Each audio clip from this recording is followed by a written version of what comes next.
Good morning, everybody. Welcome to this webinar. My name is Julia from ACR Plus.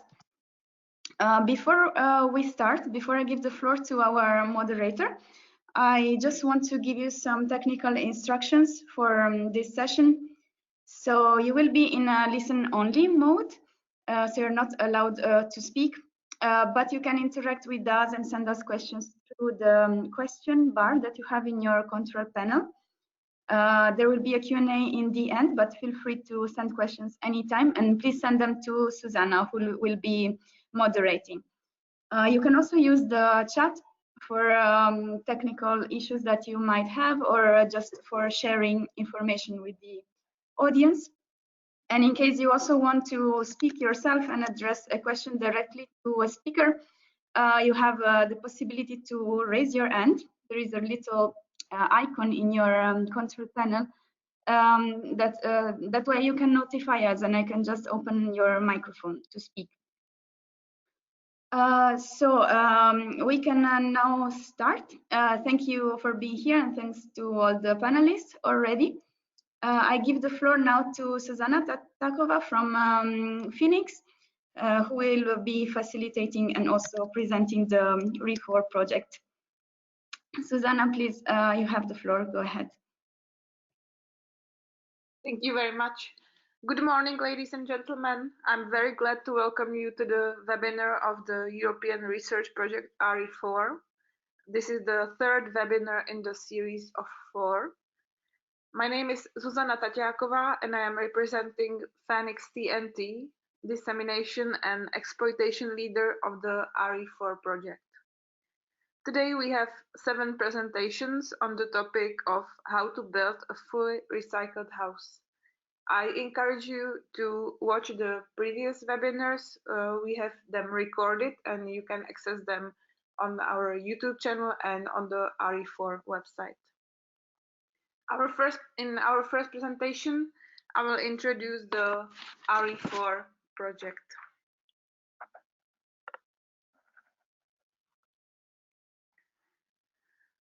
The RE4 project is a European-funded project of circular economy in construction. First, let's start with the background. The RE4 project is a project of circular economy for the construction industry, which is according to the last available key figures from the European Construction Industry Federation, one of the main drivers of the EU economy. It is accounting for more or less 9% of the European GDP, with 10 billion euros of turnover and 6.5% of total employment. However, construction industry is also responsible for the main waste stream at the European level, which is construction demolition waste, which accounts for more or less 400 million tons of production per year.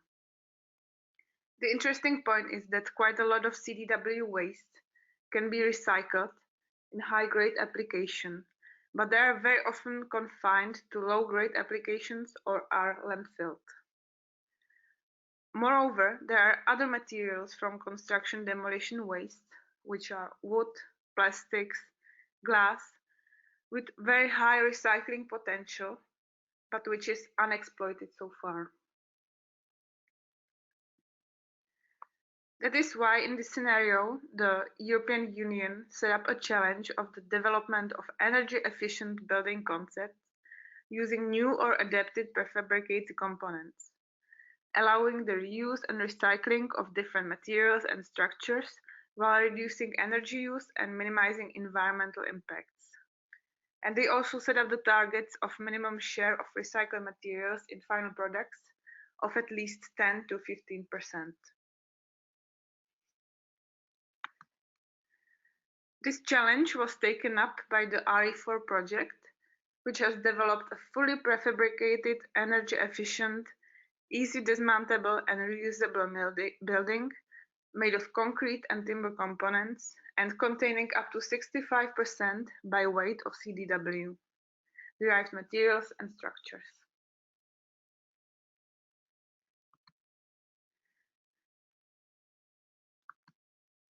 To reach this goal, a multidisciplinary consortium was gathered and coordinated by CHETMA, and made of 13 partners from 7 different countries across Europe and 1 non-EU country. The project overall budget is 5 million euros, and it started in September 2016 and will end in February 2020.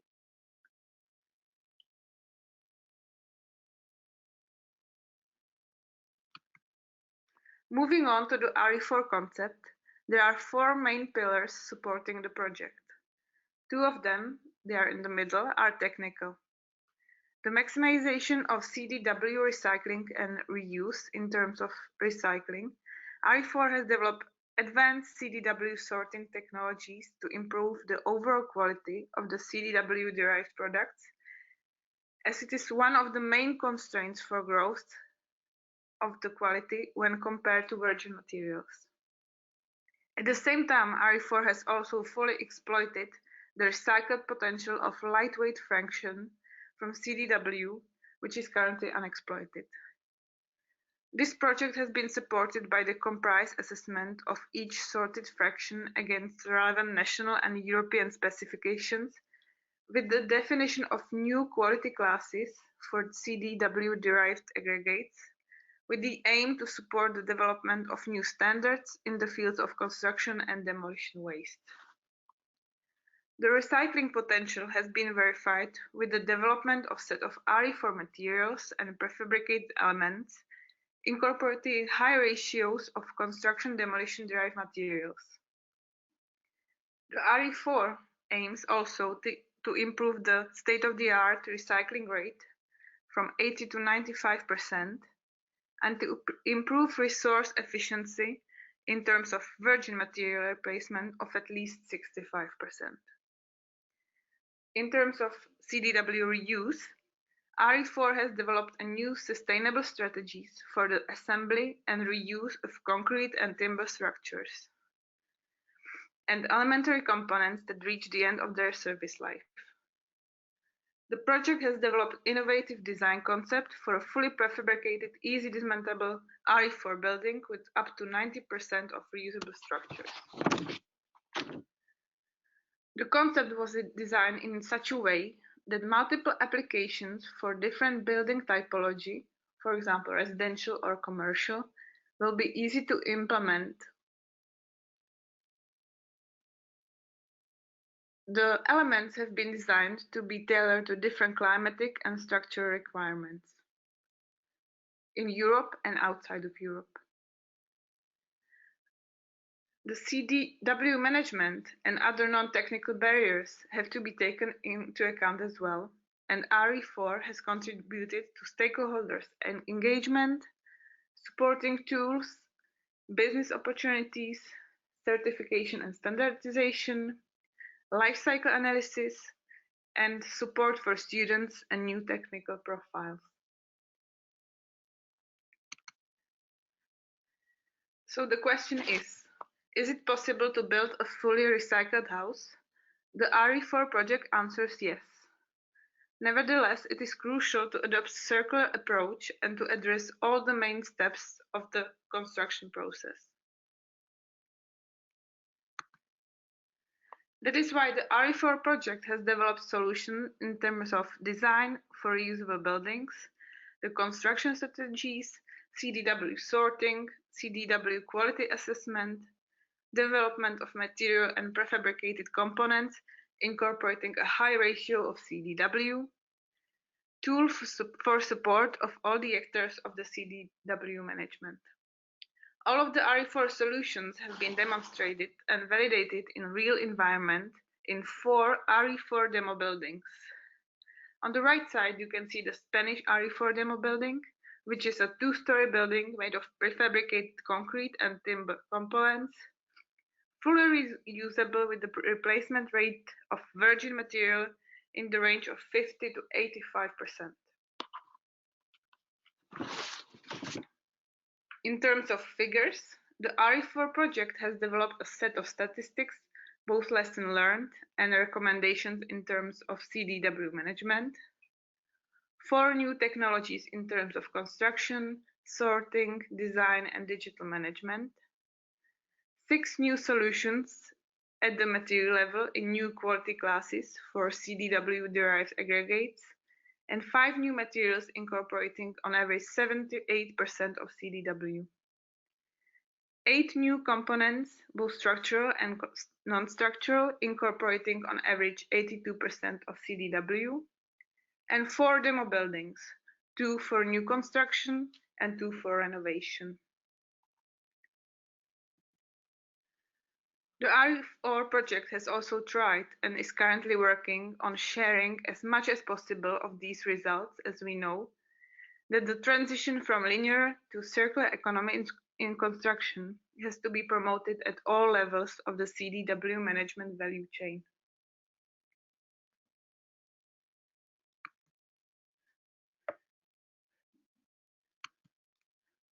The European Commission has set the goal of CO2 savings by 30%, energy saving by 20%, and minimal share of recycled materials on the final products of at least 10 to 15%.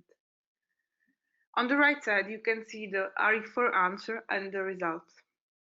The CO2 savings by more than 50% on average, energy savings by 45% on average, and a minimum share of recycled materials on the final product of at least 50% by average.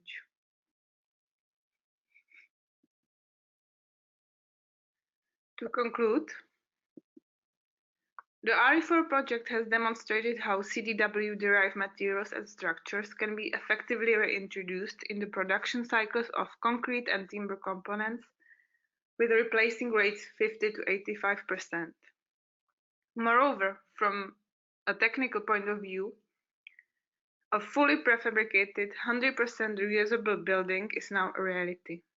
But there is still a strong need of improved waste identification, separation and collection source, quality assessment procedures, and mainly policy and framework conditions that can force the transition to circular economy in construction.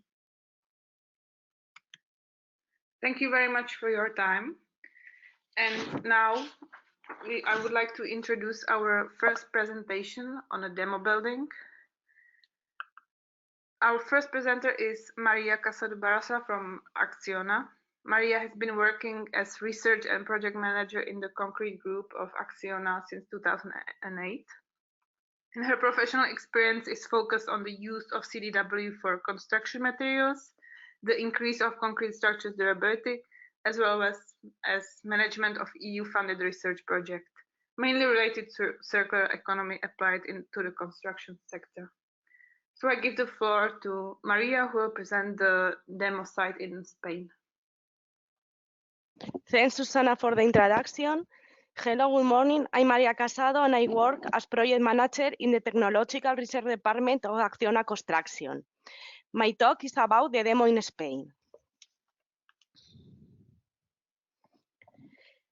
First of all, I would like to ask you a question. How could we build and disassemble a completely recycled and reusable building? The RE4 project addresses this question through the development of solutions for modular and easy assembly and disassembly of eco-friendly prefabricated elements. What does modular and easy assembly mean? It means to use prefabricated construction. Easy disassembly means design for the construction. And eco-friendly elements means to develop building elements made from recycling materials, as for example, those coming from construction and demolition waste.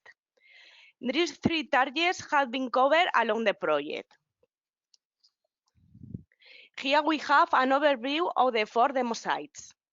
The demonstration activities for new constructions have been carried out in parallel in 2 different European climatic scenarios. In Madrid, Spain, which is the warmest scenario, and in Northern Ireland, which is a cold scenario. The refurbishment activities has been demonstrated in Italy as well as in Taiwan. I would like to highlight that the aim of the demo in Taiwan was also to demonstrate the high replication potential of the RE4 solutions outside the European Union. Starting with the demo in Spain, our demo site is the Acciona Demo Park, located in Madrid, in Spain. The objective of this demo was to demonstrate the RE4 prefabricated elements for new solutions in a warm climate.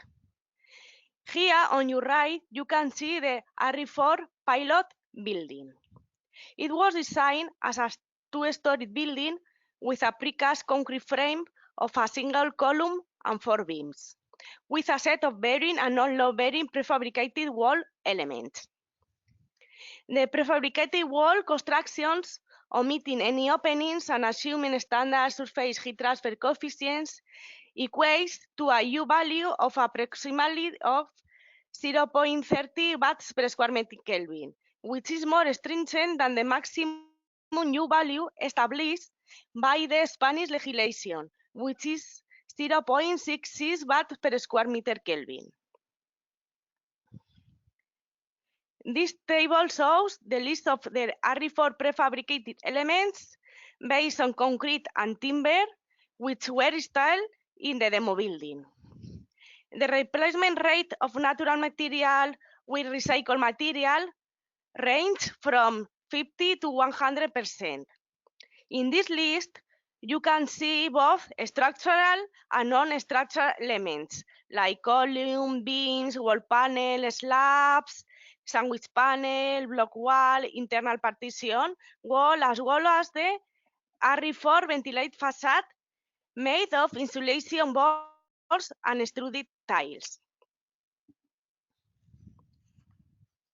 This pilot building was designed for easy assembly and also disassembly. That's why all the RE4 elements were tied together by means of reversible structural of the cell connections, as well as steel plates to facilitate the dismantling. In this slide, you can see all the reversible connections used.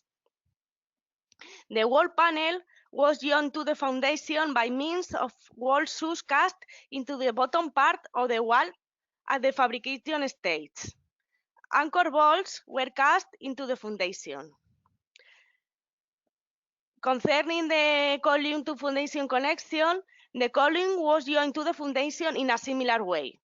We used column shoes that were cast into the bottom part of the wall at the fabrication stage, and anchor bolts were cast into the foundation at the time of the construction of the foundation. Concerning the wall-to-wall connections, the corner between the two wall panels were resolved using precast coupled with fixed anchor.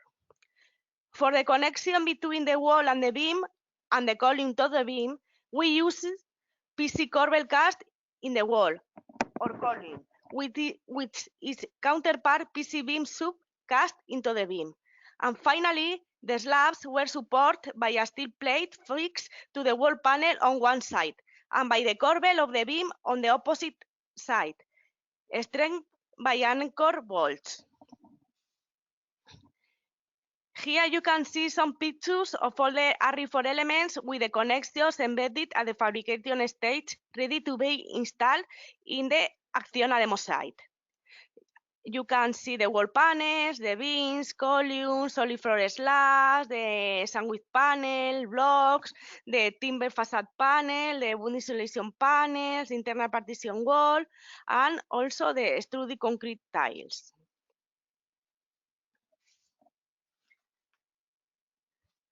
Now I'm going to show you a short time-lapse video of the construction of this pilot building.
Besides the RE4 demo building, a pilot reference building with the same geometry and volumes as the RE4 mock-up has been built using conventional materials and traditional construction techniques using an space for comparison. The frame, column, beams and slabs was built with cast-in-place reinforced concrete, whereas the building facade was built with concrete blocks which were covered externally by a traditional ethic system composed of different layers. The sturdy polystyrene insulation, polypropylene fixed pins, polymeric regulating mortar, fiberglass mesh, a polymeric regulating mortar, finally the primer and the color mortar.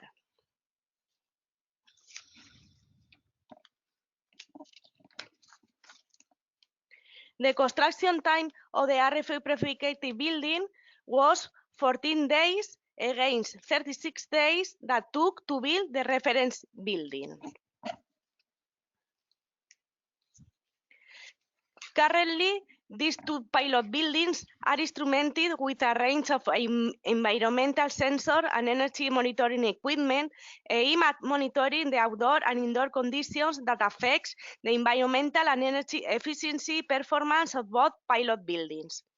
Two heat flux plates are bound to high and low level locations on the internal face of the walls for the measurement of the heat flux through the external walls.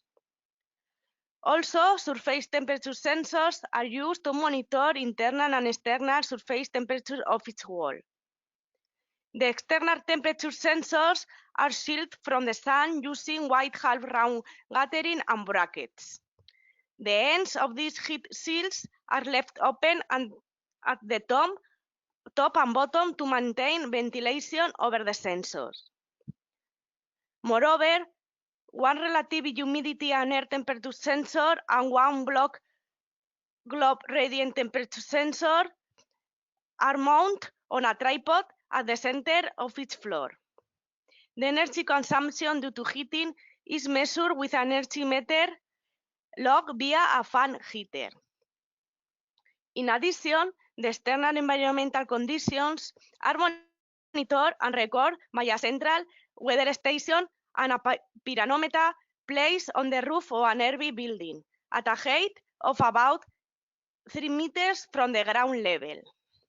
These record the most important meteorological conditions such as global solar radiation, outdoor air temperature and relative humidity, wind speed and direction, pressure and rain. When we finish with the monitoring campaign, the RE4 building will be dismantled following the disassembly strategy developed in the project. This disassembly strategy will be explained by our colleague Sarah from CREAGH towards the end of this webinar. That's all from my side. Many thanks for your attention. Thank you very much, Maria, for your presentation of the demo site in Spain. Our next presenter is Ruben Correa. Ruben has been coordinating large consortium research and development projects for CREAGH Concrete. Recently, he designed and detailed the new concrete laboratory facilities for the company as part of the RE4 project using CREAGH's concrete precast system. Ruben, the floor is yours. Thank you, Susanna, for your kind introduction. Hello, everyone. My name is Ruben Correa. I work for CREAGH Concrete and have been coordinating CREAGH efforts in the RE4 project. In this presentation, I will show you the challenges, developments, and achievements in the construction of the RE4 demo building in the UK. But before I start, I just want to do a small introduction of the company. CREAGH Concrete was established in 1976 and since then has grown to become one of the largest concrete products manufacturers in the UK and Ireland. The knowledge, innovation, and willing to deliver new solutions have made CREAGH market leaders. Today, the company operates from its main offices in Tunbridge, with facilities also in Scotland and England. CREAGH is committed in supplying a large range of high-quality concrete products, from which I can highlight the SpanTerm, an innovative flooring system, and RapidRes, a fast-track precast build system suitable for multi-story buildings, which CREAGH designs, produces, and builds. The company also offers bespoke precast solutions to clients' specification, having all sorts of shapes and finishes in its portfolio. Now returning to the subject of this presentation, the RE4 mock-up is located near the entrance of CREAGH facilities in Tunbridge and has gained a whole new dimension as the company administration decided to take the opportunity to give a new purpose to the demo building after the RE4 project is finished. This way, the building in the UK incorporates a new concrete lab, offices, and welfare facilities and has been named CREAGH R&D Hub. This investment of CREAGH comes in line with the company commitment to research and development, as well as the confidence in the RE4 solutions. The RE4 demo in Northern Ireland is constituted by 2 stories. The 3 rooms in the ground floor are dedicated to the concrete lab facilities, while on the first floor comprises an office room as well as welfare facilities. The building has a floor plan area of 13.5 meters by 6 and an overall height of 6.9 meters. This layout will allow the concrete team to develop their work in a new fit-for-purpose building. At the design stage, our 3D model of the building and precast elements were developed, which allowed to engineer, plan, and visualize the entire manufacturing and construction process. Here in this slide, you can see the floor plans and some views of the 3D model.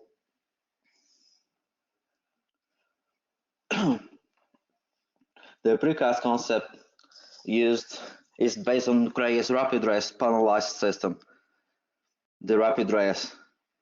All structural elements used are made of reinforced concrete, using concretes with recycled aggregates developed in the RE4 project and containing high levels of CDW-derived materials. The main components of this system are the load-bearing sandwich panels that you can see here in the slide, and that make the external shell of the building. These elements have 3 functions. A structural function, they replace the cavity external walls, and also they are facade elements.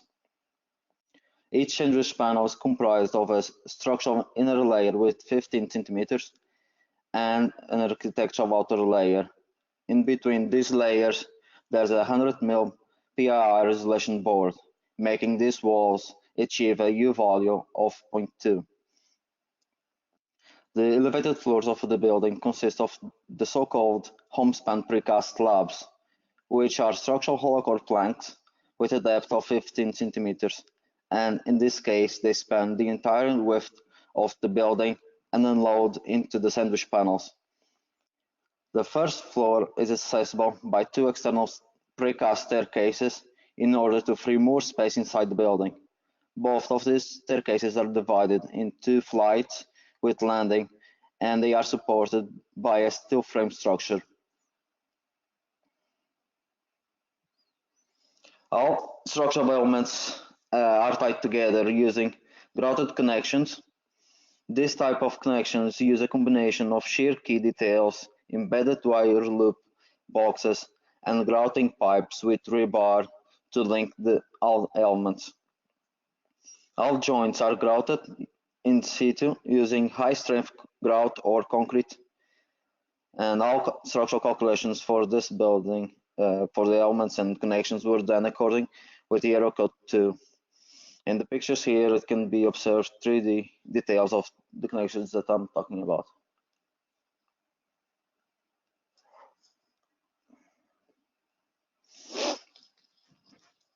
Before the construction, all RE4 precast elements were engineered, designed, and manufactured at CREAGH facilities. The design included detailed production drawings of each element required for the building. And if you're interested in the manufacturing process, there's more information on the RE4 Project website. The UK mock-up was built where there was a support facility for one of CREAGH's concrete batching plants.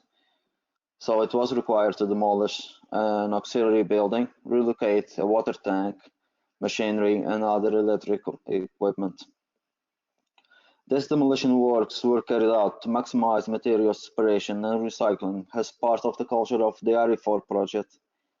And all steel metal was sent to a local recycling center, while wooden elements were used as fuel to heat the factories, as they were in no condition to be reused. The block walls and concrete waste materials were sent to CREAGH quarries to be grinded and reused on landfills or in concrete. The preparatory works included foundation preparation, site surveying, and leveling the site, but also due to the function of the building, servicing the building with electrical, telecom, water supply, and drainage networks was required.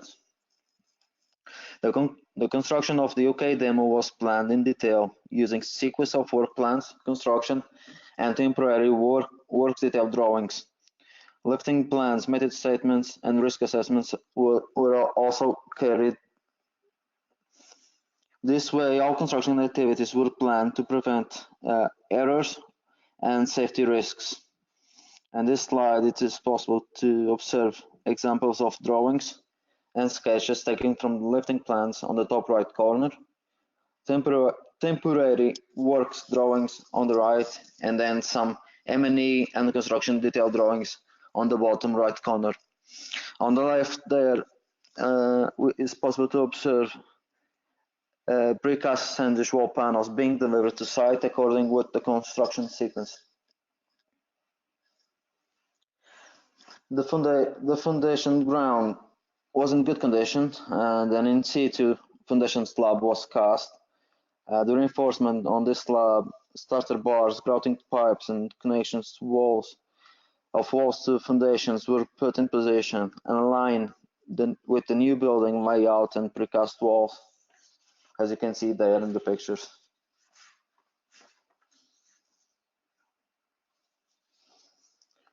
Here it is possible to observe the planned sequence of works above ground. First, they predicted the installation of sandwich wall panels on the ground floor. On the second day, the sandwich panels connections were grouted and the internal block walls started to be built. Day 3 saw the installation of first floor slabs and completion of partition walls. The fourth day was dedicated to scaffolding installation to allow access to the first level. The grouting of slabs, joints, and wall to slabs connections were completed on day 5. The sequence continued with installation of first floor sandwich panels, second floor hollow core slabs, and finally the roof. While the roof was built, windows and doors were installed and all building joints were sealed, finishing touches carried out, and to finish the completion of the structure, the scaffolding was removed and the precast stairs installed on day 14. So a very quick construction sequence. Here are some pictures of the sequence mentioned before. The ground floor walls were erected in one day. Then internal walls were built, first floor slabs installed, and edge protection placed, so the first floor could be safely accessible and all joints grouted. Following the previous slide here, it's possible to see from the left top corner the installation of the first floor external walls. After this, the ceiling slabs were installed and grouted. the roof followed together with the ceiling of the building and scaffold removal. The structure was finalized with the stairs placement, as you can see here on the left bottom corner. This way the UK demo was completed. At this moment, electrical, plumbing and internal finishes are almost completed and the building will be fully functional within the next weeks. I hope you enjoyed this presentation and thank you for your attention. If you have any questions, please feel free to ask here and this webinar. Thank you very much. Thank you very much, Ruben, for your presentation of the UK demo site. Our next presentation will be on the demo site in Italy and will be first presented by Madonna Cimino and then Silvia Ruggiero. I will introduce my institution. The Construction Technology Institute is a component of the National Research Council of Italy, and he had the headquarters in San Giuliano Milanese, near Milan, and 4 other branches in Padua, L'Aquila, Naples, and Bari. I am working in the branch of Naples, and we are particularly dedicated to seismic qualification of structural and non-structural components. Concerning activities performed within the RE4 project, I will describe seismic tests performed by shaking tables to qualificate seismically the primary components adopted within the project. The geometrical features of the mock-up represent the general approach adopted within the project. The reference structure is composed by precast columns and a precast wall connected by 2 horizontal precast beams and a solid slab perform the slab of the structure. Reversible connections are adopted in the seismic mock-up. Here you can see the assembly procedure to perform the seismic mock-up. We have positioned the steel plates to connect the seismic mock-up to the shaking table. Then we have verticalized the precast component, columns and wall with the bolted connection to the shaking table. Then we positioned the horizontal beams that are connected to the columns and to the precast wall by metal devices. And finally, we positioned the horizontal slab by dowel connection. The mutual connection are then completed by grouting with fluid expansive mortar for the foundation connection and with fiber reinforced controlled shrinkage mortar for the completion of the mutual connection at the roof side. We have adopted several sensors to investigate the seismic response of the mock-up, and we positioned several accelerometers and laser sensor to investigate mutual displacement of the components. We adopted a typical loading protocol for the seismic qualification of structural components with time histories in terms of base acceleration and random dynamic input to investigate the modification of the dynamic properties of the mock-up during the test. Here you can see on the right side of the presentation a typical dynamic input in terms of base acceleration that we use during the test. We have also investigate the modification of dynamic properties of the mockup with random input during the test. And here you can see that after significant time histories, we can notice a reduction of natural frequencies of the mockup, which implies that structural damage can be observed during the test. In fact, we noticed that the critical aspects of seismic behavior of this construction is mainly related to the performance of mutual connection that exhibited the damage during the test. Only after a very high seismic input we can notice damage at the foundation elements, but this is not significant to describe the normal performance of such a building, because we extend the seismic test to very high input, which are normally not performed during a real earthquake. Concerning this disassembly procedure, we have to dismantling the slab to beam connection using a pneumatic drill, since mutual connection did not exhibit damage, and we have to remove the slab by crane. Then we have to uplift the horizontal beams, and we use an hydraulic jack so that the mutual connection can be easily dismantling. In fact, effective action of release agent for beam to structure connection can be observed. And finally, we have to unscrew the steel bolt of the foundation elements and uplift the vertical elements such as columns and wall.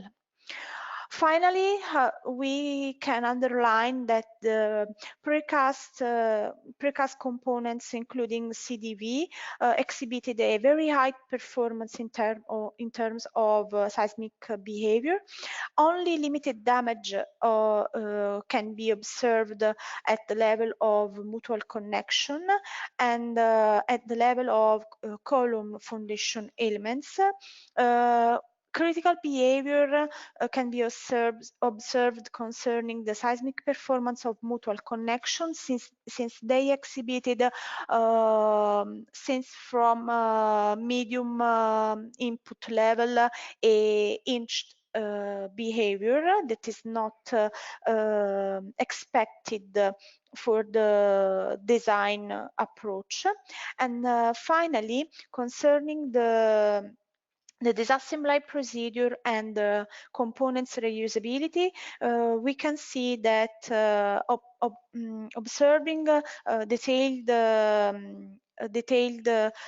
steps for the assembly procedure, we can obtain a right balance between structural performance and component reusability up to a very high seismic demand. Thank you very much for your attention. Good morning to everyone. I'm Silvia Ruggero from University of Sagno, and I will show you some results about the monitoring of the ventilated facade installed in the Italian demo site. So you already know that the study of new materials and innovative technologies needs investigation under real environmental condition. So among different choices, the outdoor test cells are considered the most suitable solutions. And the Department of Engineering of University of Sagno disposes of a full-scale test room characterized by large flexibility in terms of orientation. In fact, it can rotate on the horizontal plane. Variability of envelope. It has got 3 interchangeable walls, and it has different terminal systems fueled by different cooling and heating systems, and moreover it is also equipped by several measurement instruments for monitoring indoor and outdoor environment. So as regards the RE4 project, the start point was the wall made by aerated concrete blocks that you can see on the left, and it is called wall before refurbishment.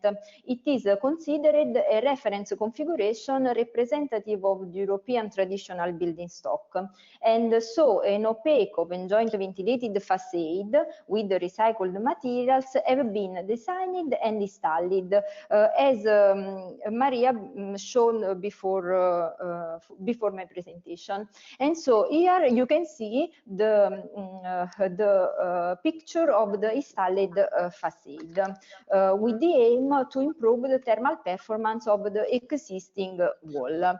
So the test area sizing 3 meters high and 5 meters wide is really suitable to verify the real performance of the design in the wall, and it has been chosen, the sun exposure, for maximize the ventilation effect during the summertime.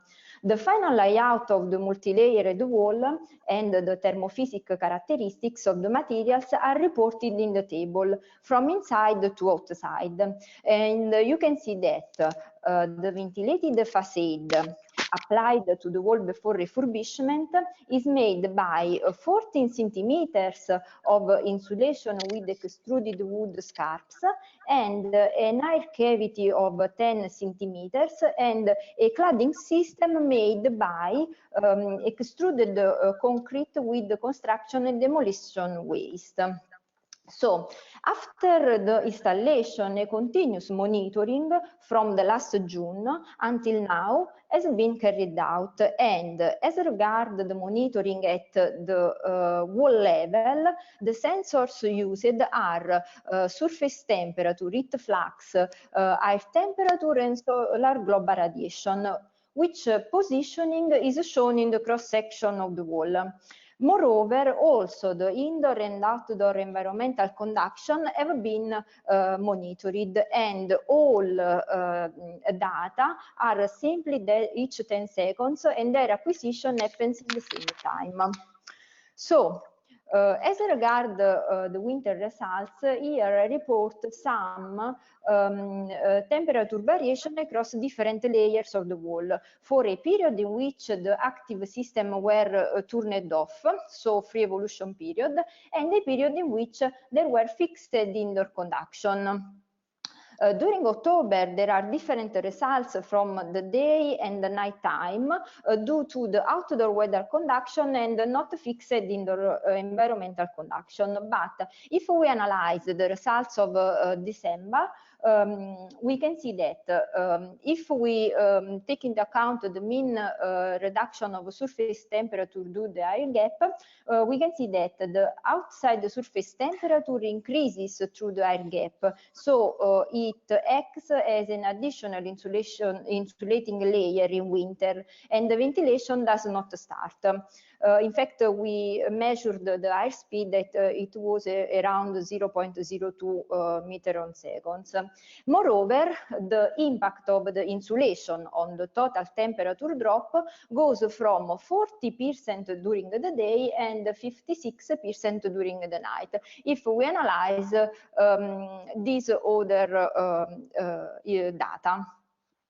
Making a comparison with the wall before refurbishment, the measurement of U values and infrared investigation during the same winter period, so November 2018 and November 2019, have been carried out. And we can see that the average value of heat flux goes from around 17 watt/square meters to around 3 watt/square meters. And the U value decreases of about 80% after the refurbishment. The proposed ventilated facade is a good potentiality to be applied to a wall with poor winter performance. Moreover, as regards the temperature drop monitored, if we analyze, for example, the free floating period, you can see that the temperature drop across the ventilated facade is greater, so 8.9 is greater than the one across the wall before refurbishment, even if the forcing is greater for the wall before refurbishment. You can see here. So, as regards some results, if we analyze the mean reduction of surface temperature due to the air gap, I can conclude that the air gap during the day allows a bit reduction of external surface temperature, so maybe due to the chimney effect or to the shading effect in the air cavity, while during the night it acts as an insulation layer. So we have different value, positive or negative value. Moreover, if we analyze the daytime, the difference temperature on the wall is greater than the one on the back wall, so these two columns. And this suggests that part of entering heat flux is expelled by ventilation. Finally, here I report the hourly trend during 3 days of free-floating conduction and 3 days of fixed conduction. And from the comparison of these two periods, you can see that when the solar radiation is greater, so in this period, the vertical temperature variation of the air cavity is greater, and so this gives us some information about the chimney effect in the air cavity. So here I report the summary of my conclusions, and I want also to underline that further results, for example, the calculation of the decrement factor, the time shift of decrement factor, and so on, are now under elaboration. However, I can conclude that this RE4 ventilated facade has a good potentialities for the improvement of the existing wall performance. Thank you very much for your attention.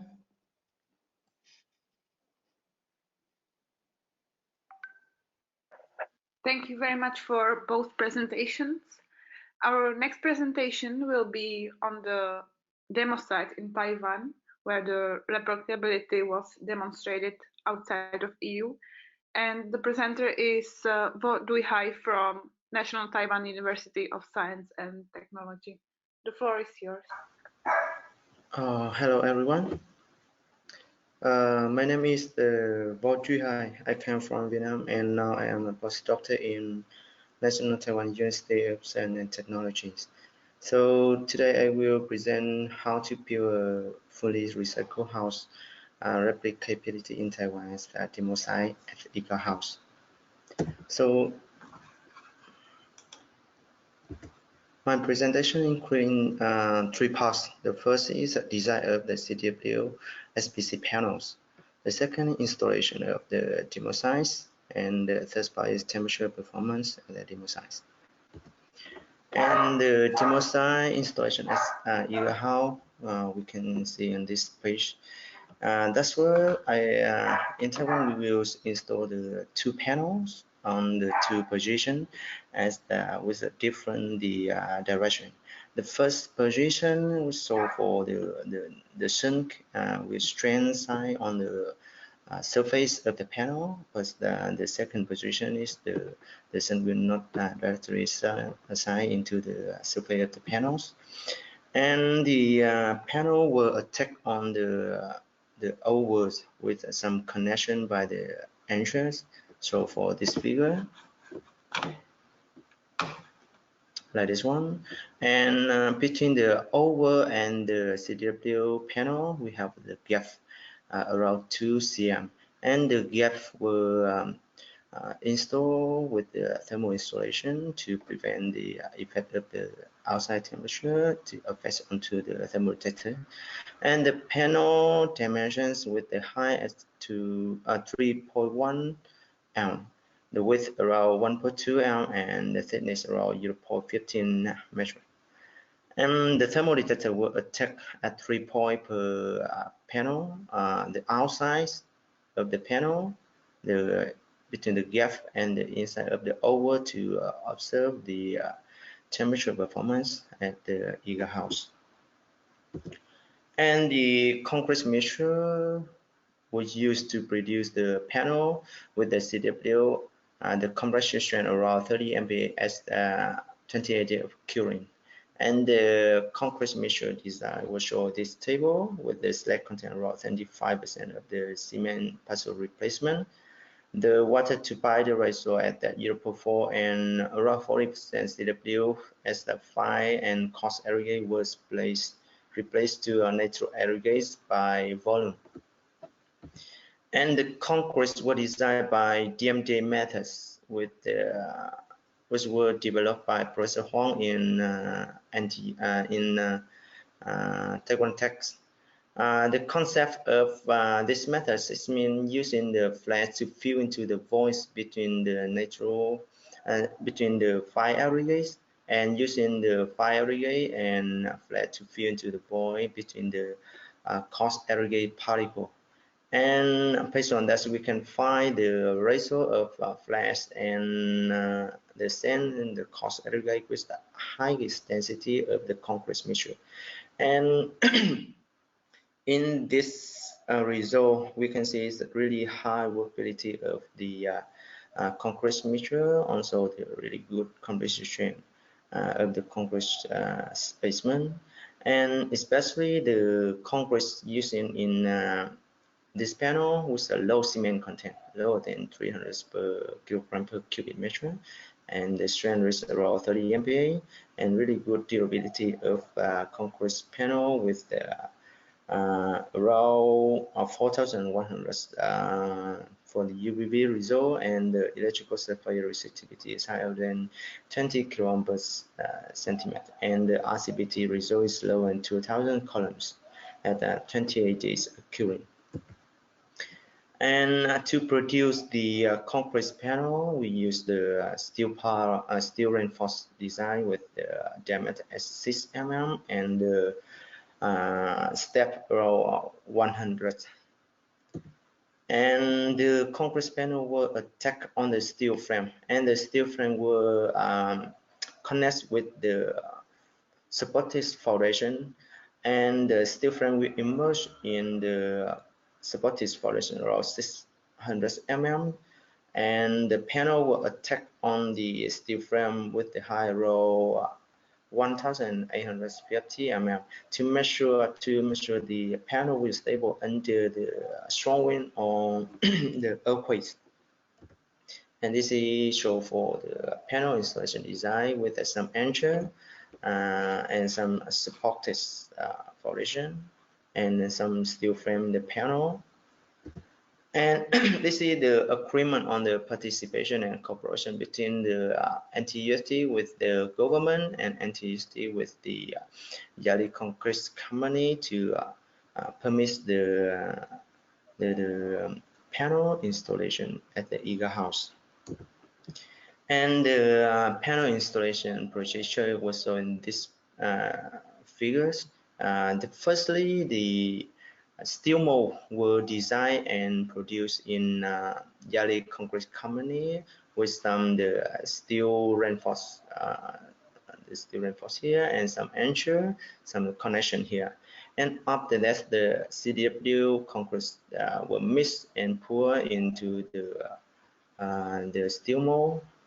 And after that, make smooth surface and demold as one day occurring. After that, the concrete panel was still was killed in the steam curing to make sure it's the good hydration reaction. Also, match for the surface of the panel, really good the color of the concrete. And after that, the steel frame was delivered into the EGA House and met the supportive foundation. That is one. And finally, it means the panel was installed in the EGA House. And the result show for the installation as the panel were attacked on the two positions, the first one and the second one. With the thermal detector, the sensor were attacked on the 3 point per panel, in the center of panel, in the gap, and the inside of the house, in the wall oval. And this one show for the temperatures observation at the EGA House at the two position, two panel, the first one and the second one. And we can see the different result of the temperature comparison between two panel. The first panel with the sun directly to shine on the surface, it show for the outside temperature is higher than the second panels. And also the change of the temperature between the highest and lowest is larger than the second panels. And per panel, we can see as the temperature, the highest temperature in the night and in the noon and in the afternoon, it show for the highest temperature at the outside of the surface of concrete panel, and the temperature in the gap is lower than, and in the inside also lower than. But in the second panel, the temperature change really low. And it show for the concrete panel will have a high effective on the temperature reduction. And finally, is mean the conclusion. First, it means the CDW can produce for the high performance concrete with high compression strength, also good durability. And using CDW panels significantly reduce the surface temperature under the sunshine. And thank you for your listening. I will finish my presentation here. Thank you so much. Thank you. Thank you for the presentation on the replicability in Taiwan. Our last presentation will be on the disassembly strategies and will be presented by Sara Paganoni. She's a structural engineer with several years experience in the field of the conservation of historic buildings and seismic engineering. She achieved her PhD at the University of Bath and has been since working both in research and in the professional sector as structural designer and supervisor. The floor is yours. Hello, good morning, everyone. So my name is Sara Paganoni from ZRS Architekten und Ingenieuren, and I'm going to present the disassembly strategies that have been developed in the framework of Work Package 2 of RE4 project. As you know, one of the main goals of the RE4 project is the development and enhancement of strategies to increase the rate of reuse and recycling of CDW. And therefore, of course, it was necessary to establish some strategies to proceed to selective dismantling so as to be able to save as many building elements and materials as possible. So first of all, we proceed to identify which building typology would be suitable for disassembling, and this comes down to basically identify buildings of, depending on the main structural material, which have elements in good conditions, possibly with like quite standardized or repeated sizes, and free of damage, of course, so that they can be reused, and free of contaminants, free, like in the case of timber, we are looking at elements which do not have any, have not suffered any pest attack, for instance, whereas for concrete elements, we are looking at elements which do not present damage and they are still able to provide structural capacity. We are also looking, for instance, at masonry with good quality blocks, but at the same time where the binder is not too strong so that everything can be taken apart without producing too much damage. One important step for developing this disassembly strategy was to look at how the European countries control and rule disassembly and demolition in like for the national regulation. And interesting enough, all European countries have already some law and codes in place to control the demolition of buildings. However, what we notice is that these codes are very fragmented, so there is no unique code for Europe. Every country, of course, has a different tradition in terms of material construction and techniques, and therefore the codes are generally addressing the national constructions and do not look at a wider level. Also, for instance, it's interesting to notice that every country has some form of code for contaminants, but these are always different, and this is a very crucial point that if we want to implement a disassemble strategy and reuse and recycle of materials at a European-wide level, is that all the legislation in terms of contaminants needs to be homogeneous, so that we know for sure that even buying demolition waste in another country, this is not affected by any contaminants. Now I'm going to look a little bit more in detail to like timber building and what makes timber building suitable for this disassembly, and what are the critical points that they need to be checked.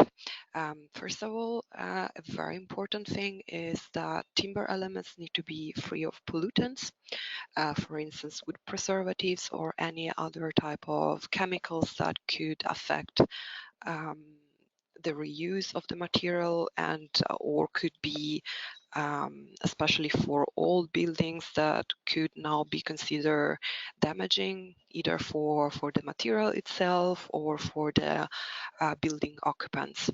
Of course, we want the timber to be free from any insect, from any other pest, and ideally, the building presents fewer connections, which are quite stiff and that are easy to remove, and all the elements have a quite large cross-section and large length. This is because this allows us to take the building elements out as a whole, and again use them even if we need to cut away some section because it's damaged. We still have sufficient length and cross-section to reuse the element rather than have to cut down the material to recycle it. And this is definitely something we prefer, use the full element rather than just the material.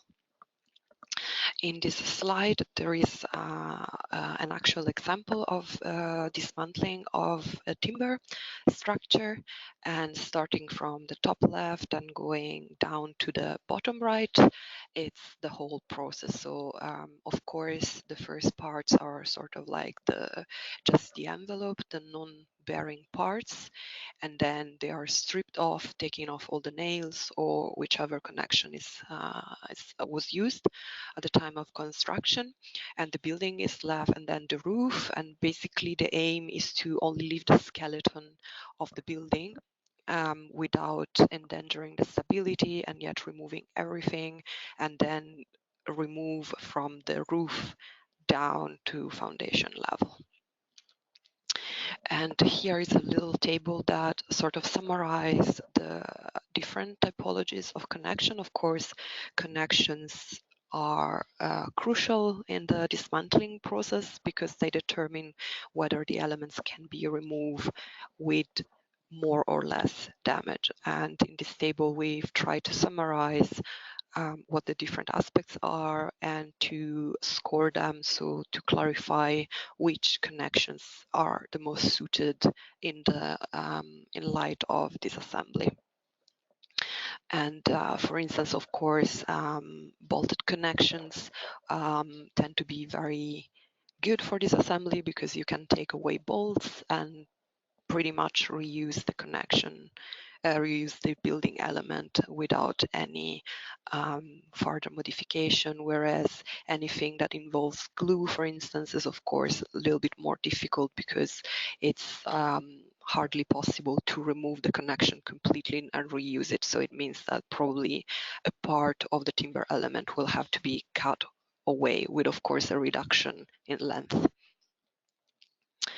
Then if we look at a concrete building, what we are looking at is, of course, like if the buildings are technically suitable, meaning if their load capacity is still there, first of all, so the element has not suffered any damage, but then of course we need to look at what the demand for current codes is, because like there's been a change in the legislation, so we need to establish first of all whether these elements would still be considered acceptable in light of current codes. And then of course again we are looking at harmful substances, paints, or any other chemical that has been used, and then of course again all these elements like standard sections that can be used in similar buildings and are easy to transport also in light of the limitation on road transport, for instance. And finally, we're also looking at the aesthetics. So do this element look in a way that they can be reused and they are still pleasant to the eye. Again, a very crucial point is connections. Like, of course, if all cast in place connections are not ideal. They are either built with the idea of assembling, so there is some kind of protection so that steel and concrete can be separated in a sort of an easier way, although this, of course, on the other hand, is not positive in terms of structural capacity. So overall, wherever there are cast in place elements, this is considered probably not the best scenario to be able to take elements, building elements away and reuse them. On the other hand, wherever there are some steel like point connection, bolts, welds, these are surely easier to take apart in a selective way without damaging the parts or only damaging some minor elements that can be then substituted and then can be put together again. Finally, to sort of summarize, how should a non-destructive deconstruction strategy work? First of all, of course, it's very important that the building is examined. So like, how is this built like? All elements need to be surveyed so as to assess exactly what happened and how the elements look like, what type of materials are present, and how everything should be organized. Assessment. Each it's about to decide what each element could be used for. Can it be reused, or is it only good for recycling, or due to, for instance, contamination, should this element maybe be simply disposed? Then the construction plan needs to be developed so as to exactly describe what the construction strategy, what tools, like the health and safety procedures, and where the materials are going to be stored or transported to, and so forth. The contamination, again, we are looking at removing whenever it's possible any hazardous waste, any hazardous material. So these need to be organized beforehand to make sure that all the materials that go back into the market, in the construction market, are free of any contaminants. And finally, one can proceed to the construction. And of course, this starts sort of is exactly the like a other way around construction project, so starting from like finishing and fixtures and so on, down to the structure and eventually to the foundation level. Of course, quality assurance is a very important part of this process, so to verify that all materials have the right properties and meet the legal requirements to be used again. So what are our recommendations at the end of the development of this process? Well, surely it's very important that like a European-wide code is developed so that all countries proceed in the same way, they consider the same contaminants, they look at the process in the same way. So basically we are creating a European-wide market for demolition waste. Secondly, a very important use of dry connection, which sort of minimize the damage that we are creating while demolishing, and also demolition or disassembly should really be part of the design process. So the highest rate of success for demolition occurs when demolition had been planned to the very beginning. So the designer took in consideration that we want to use and reuse the building parts, and therefore created the building system with this goal in mind. And finally, final recommendation is surely that producers and suppliers and local authorities need to be involved in the process so that it really becomes a sort of shared objective for all the actors in the construction industry. And with that, the presentation is finished. Thank you very much for your attention. Thank you very much, Sarah, for your presentation. We will now move to the questions we have received. And we have a question for Maria from Acciona. The question is whether you were thinking about monitoring also with presence of occupants in the demo building, if this was possible or if you thought about it. Sorry, can you repeat the question, please? Yes, if you were thinking or if there was the possibility to do monitoring also with presence of occupants in the demo building. Okay. This building is yet a pilot building, so we are not considering occupancy of the building. We are comparing the performance of the RE4 prefabricated building against the performance of the Refurbished building made with conventional techniques in Spain. So we are not considering the occupancy of the building in this comparison. Okay, and also we have a limited period of monitoring. We started the monitoring in November, so and we will finalize at the end of this month. So we just can monitor the building without occupancy. So we cannot repeat then the monitoring with occupancy. Thank you very much for the answer. If there are any more questions the attendants have, feel free to contact us. You can find contact information on the website. I would like to thank to all panelists and also for the audience and for their questions.